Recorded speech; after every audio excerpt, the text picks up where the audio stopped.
Hi, I'm Tim. Welcome to Watch You Want, and thanks for logging on. Today we are looking at the Audemars Piguet Royal Oak Offshore Chronograph Rodeo Drive Limited Edition 42mm in brushed and polished stainless steel. You can see this Rodeo Drive, and if you like, you can drive home the drive on our website, watchyouwant.com. If you enjoy these videos, please subscribe to our YouTube channel, Watch You Want Inc. Now you can see on my wrist 6 1/3 inches, 16 centimeters in circumference. This watch, part of a 2005 limited edition of 50, definitely looks the part of a California party animal. 14.5 millimeters thick and 54 millimeters from lug to lug, it has a lot of wrist presence, but it also has a decidedly different character than your conventional Royal Oak Offshore.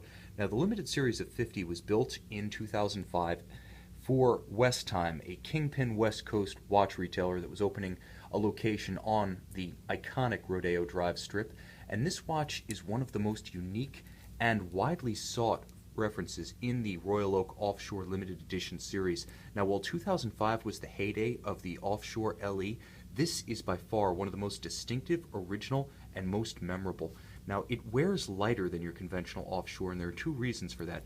First, this one features a base metal that is considered to be the king of alloys for sports watches. This is 316L stainless steel, matched to a unique strap. Now, the hornback, which is a modern icon of the offshore, didn't become common until 2007 with the launch of the Royal Oak Offshore Safari. That introduced the alligator hornback.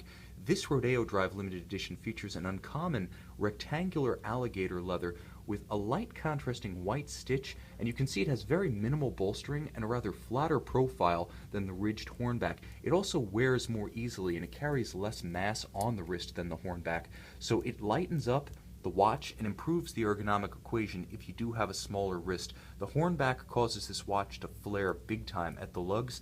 The square scale alligator, not so much. Now, it does have a nice satisfying heft to it. This isn't a ceramic or titanium watch, but it has a great balance to it because the stainless steel case is nicely counterweighted by the now classic single swing arm deployant AP deployant clasp with the inset AP initials, beautifully polished to a high shine. You can see that this one's in outstanding condition, and while this is a pre-owned watch, this example features a brand new strap that has never been buckled. I'm certainly not going to be the one to cut that cloth here, so if you buy it, you're going to get first night rights. The bottom line is that this watch has a look that is completely unique. I would say the only Royal Oak Offshore limited edition that even reminds me of this imagery is the Royal Oak Offshore Montauk Highway Limited Edition, but whereas that one features brown tones in combination with some light blues and whites, this one is a Westime blue with a gorgeous combination of almost dark cobalt, silvered sub-registers, a lacquered mega-tapisserie dial, and those gorgeous almost robin's egg blue hands and Arabic numerals.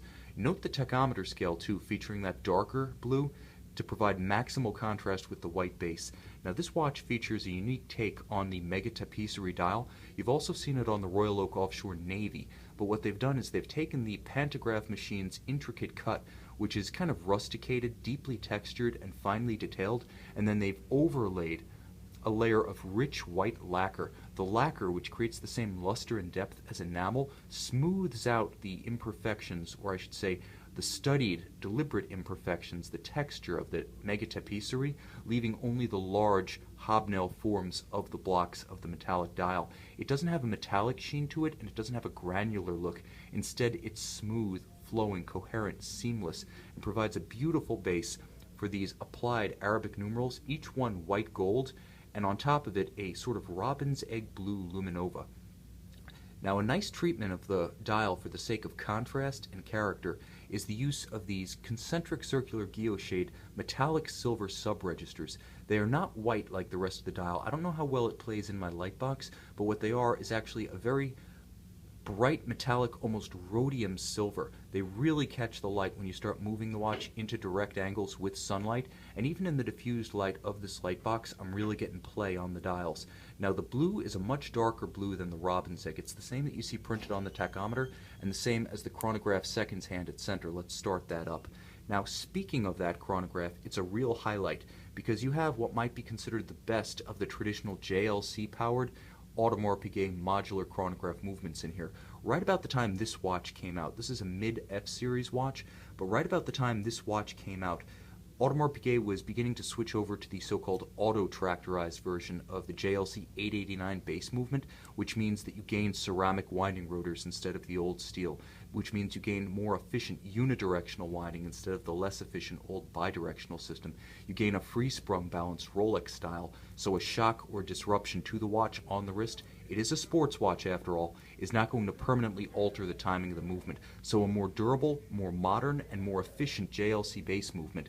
But one of the key advantages of that old JLC system, and you can see the custom Rodeo Drive caseback capping the assembly, but underneath, one of the keys of the early offshore mechanical architecture was the use of a soft iron inner caseback to shield that JLC chronograph movement. So the watch was not only immensely shock resistant by this point thanks to changes to the balance and the regulator, but it was also still an anti-magnetic watch. Now in the transition to the beautiful but somewhat more exposed Audemars Piguet in-house movement, the thickness of that assembly resulted in the loss of the anti-magnetic shield inside the watch. So with this one you get that original JLC movement in its ultimate iteration, and you retain the anti-magnetic caseback under this custom Rodeo Drive solid caseback.